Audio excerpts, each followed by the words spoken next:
Yeah, let me just talk about the game. It was great. I really enjoyed it. It was fun. Um, if you like Mirror's Edge, you're gonna like Mirror's Edge Catalyst. Although I will say, as I've said before, you didn't have the same. Like, it's different. When there's an open world, the trick is to get from one place to the other. That's it. Here it is, and the quickest way to get from one point to the other is a straight line, right? The quickest way between 2 points is a direct line. Well, this game is not meant for direct lines. It's meant for you doing all sorts of crazy weird things, and that's what was cool about the original Mirror's Edge, is they weren't so much levels as they were courses that you could then go in all different directions and do all different things. Unfortunately, when you make the game an open world, you then have to just make a straight line. And so yeah, it was fun running and stuff, but for the most part, it was straight. It was just like, hey, just run straight, jump a few times, run straight, do a few things. So it wasn't quite as diverse that way. I did like the mission objectives, like the missions were cool. I liked how it was kind of split up that way. But they could have done that, yeah, similar to the original, where they just have a chunk each. A chapter is like your own mission and everything. And at first it was fun to run through the same places over and over again, but then that really did get repetitive as well, where I'm just like, okay, yes, I've run to the layer 12 times already, I get it. I understand. And I mean, that's open world for you, but it kind of got to the point where I'm just like, okay, yeah, can I just, and like, you saw I fast traveled, where I'm like, okay, I don't want to keep running into this because I've been doing it over and over and over again. So I'm just going to fast travel. I did like the grid nodes, those are sweet, and the extra things you can do kind of mixes it up, but like I said, it's the same thing. The running is supposed to be like a course, and that you do certain things, and it's harder because, like, and that's the thing. Let's talk about open world versus linear. Perfect example: Mirror's Edge versus Mirror's Edge Catalyst. In a linear specific game, you're creating an experience. It's like a ride at Disneyland. You're creating this experience that you're going down a path, and you're like, hey, look here, and there are certain places you can look and certain places you can do to like make it more unique and specific. But when you make open world, no longer do you have that track that you're going down, that you know exactly what your audience is going to experience, what your audience is going to do. You're just like, okay, we have to consider all options, and so we're just going to make a generic open world, and not generic, I use the word generic in a broad sense, but it's like, we have an open world, and we're going to what am I trying to say? We have an open world. Here, hold on.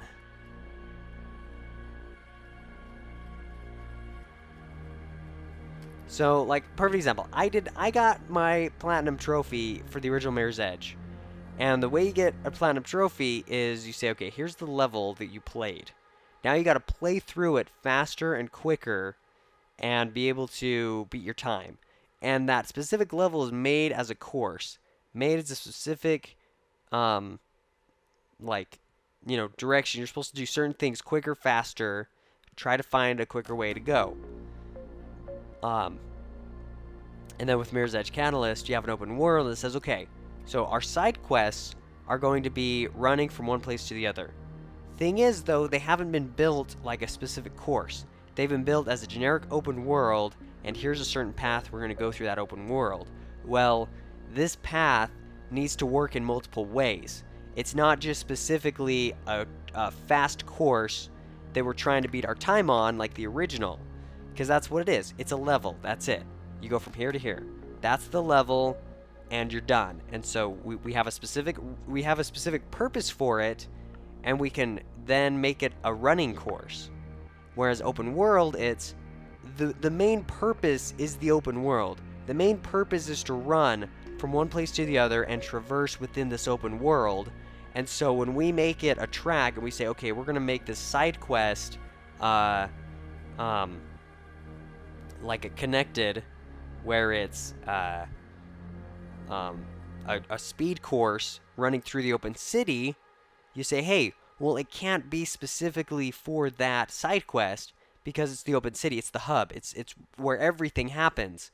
And so that course that you're running on, that you're trying to beat, that race course that, you know, you're trying to beat your time, that isn't as unique and created as specifically for that purpose, because that's not what the purpose of it is. In the original game, yes, the purpose is run through the level as fast as you can and try to beat your score. Whereas in the open world, it's here's an open world and we put in places where you can beat your time and go faster. And so that's why it's not quite as unique. And other things too, your special moves. In the original, you have all your special moves, and you have to use them specifically in certain situations, and you get to learn them really well. But in this game, where you have to learn or you have to earn your specific moves, you can't use your specific moves in certain situations because the developers don't know if you have it yet. They don't know if you've unlocked it yet. So they can't use those special moves as much as possible. And yes, towards the end of the grid node, I started using more of them, more and more. But it seemed that was less and few and far between. Perfect example, at the end. At the end level, you just used your mag lift. 60% of the time, pull yourself up. Pull yourself up. How many times did I run? How many times did I wall run and jump? And I mean, I guess that's fine because Dice Operations anti-cheat, that's fun. Anti-cheat manager. Wow, that's impressive. You have a manager just for that. How many times did I run on the wall? Did I have to run on the wall and then run on the wall again at the end of the game? And, you know, I guess that's fine. Because what they did is they said, hey, we're going to make the main game simple. Simple and easy, except for the combat was terrible. Combat was terrible. At first it was horrible. You know, I'm like, it might just be horrible. But then it became terrible. Yeah, it's horrible and terrible. It's so bad. The final boss battle was not, it was just so dumb. So bad. You know what they should have done? Oh, it would have been awesome. Make the last level, everything's crumbling, and you have to escape. That would have been perfect. Don't make it combat. I told you, the combat is horrible. Oh, combat. I still have nightmares. I have nightmares about this combat, how bad it is.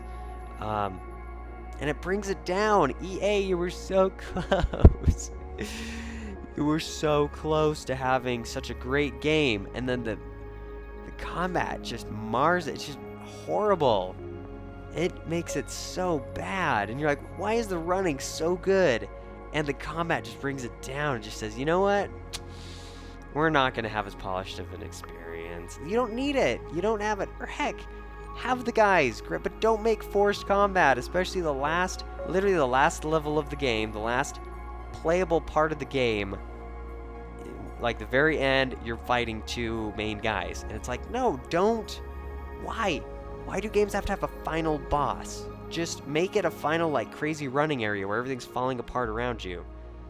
But I liked how, I mean, it was easy. There's no difficulty that I could see where you change the difficulty. You play. And, I mean, 80% of the time you're against people, you can run past them. And it's great, and it's fine, and it works great. There's just, like, a few combat areas, and it's like weird. It's like only three or four areas you have to fight. It's like, why? Why did you put in those necessary combat situations? Why? They don't fit in. They're out of place. You don't need them. They're dumb and ridiculous. So, yeah, don't do that. And yeah, what else? Graphics were okay. I mean, maybe I'm just forgetting what the PS3 looked like, but this looks like it could have been on the PS3. Ghost Rider helped me a lot. That little runners thing, whatever you want to call it. The little now I'm forgetting, like, path, the little ball that shows you where to go. That was great. And like they said, you know, you can turn it off. You can make the game super hard and not know where to go, and you can turn that off. And it does make the game a lot harder. And it's cool, it does turn off every now and then to say, hey, you know what? I'm going to give you a chance. I'm going to give you a chance to do your thing. And if you need me, I might be able to come back. And I liked those parts because it was just enough, and especially in the grid node, where it's like the grid node said, hey, you know what? This is an optional puzzle that we're not going to let you use your Ghost Rider with because we're just going to let you do it yourself. And it was way more fun that way. Hold on a sec.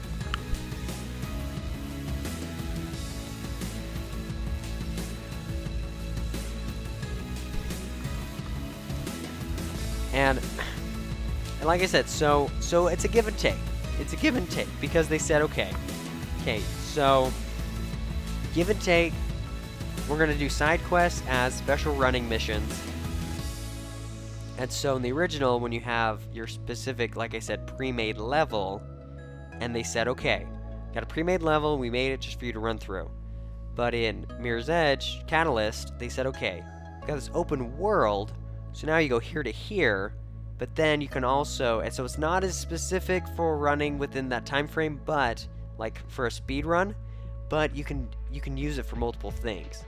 And so I think that's the give and take, where, and I could see why developers would do that. They would say, hey, you know what, we made a hub world where we can do multiple things in it, and it's not quite as specific per activity, but we can do more with it. Whereas with the level, they just said, well, here's a level, you can run through it. You're done. Instead of saying, here's a level, you can run through it, you can deliver packages, you can do this, you can find things, you can activate billboards. And I get it, but I'm more of a linear story kind of a guy. I'm not really open world. As you can tell by this game, I didn't really do any side quests. I never do. Why? What's the point? What's the point? Because it's fun. I get it. But I did like Arkham Asylum better than Arkham City just because it's not open world. And the story, I did like the story in Mirror's Edge Catalyst a lot better than Mirror's Edge. Mirror's Edge was weird. It's just like, and I liked how it was actually in-game graphics versus hand-drawn cartoon, which is kind of weird. I would think, wouldn't hand-drawn cartoon take more work because you are taking different assets, you're creating a whole different asset of the game, and you're putting that in the game, whereas when you do in-game graphics, in-game cutscenes, aren't you already using, you have the model, you have the assets of all of your 3D game characters, so can't you just like animate them in a cutscene? I don't know. So I think I don't know how it works, so maybe I'm wrong, but whatever. Let's see, what else do we got? Upgrading your person was kind of weird. That was dumb. Like, honestly, they should have let you upgrade combat, that's fine. And upgrading your accessories, that's fine. It's just movement? What? Why? Why are you not going to give me the ability? And like being able to open up certain things was fine. You know, give me the device where I can grab things, I can grab blocked areas and I can break them open. That's great. But when it's like, like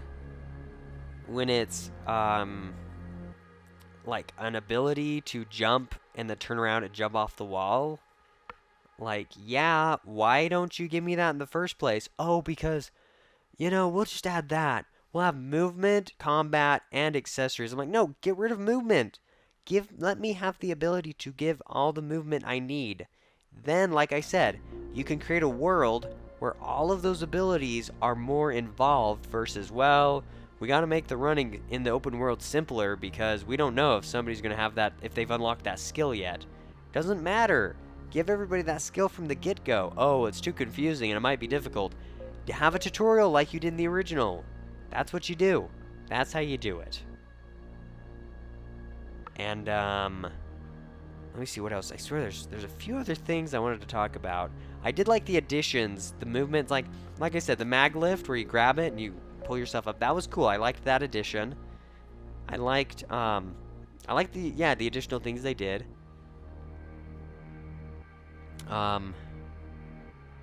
City was great. The city looked great. You know, had a cool feel to it. It had, it was a little barren. I mean, obviously makes sense. You're running on rooftops, whatever. I liked how the cars were on the bottom. It was kind of funny how, like, all the rooftops are literally connected with bridges. That was kind of fun. Just something to throw out there. You know, I guess everybody's friends with everybody. You know, you just kind of live on the rooftops and walk amongst the bridges. It is cool they set this up for a sequel, just in case. I would play the sequel, definitely. I really hope this sells well enough to warrant a sequel. First one got a sequel. I mean, you know, why not? Or spiritual successor, whatever. Oh, look. Faith's person is named Faye. So Faye is Faith. That's fun. And Icarus is Ika. Just kidding. They're not. That's cool. I just want to look at all these names. But yeah, I mean, if you liked Mirror's Edge, go out and play Mirror's Edge Catalyst. If you didn't, then whatever. Whatever. I think it's cool, though. It's a very unique first-person game that you really don't get with other games. It's unique. I will say the first one felt a little more unique, like I said, just because there's more, like, the first one felt like a first-person parkour game. This one feels like first-person with jumping and a few extra moves. It didn't feel quite as unique. Like I said, you don't really use your moves quite as unique. And maybe it was just because from the first one they were like, well, you know, these moves are too complex and we'll make them simpler. Yeah. But other than that, that will do it for Mirror's Edge Catalyst. Let me just see how long these credits are. Sometimes these credits can go for ages. Ages and ages.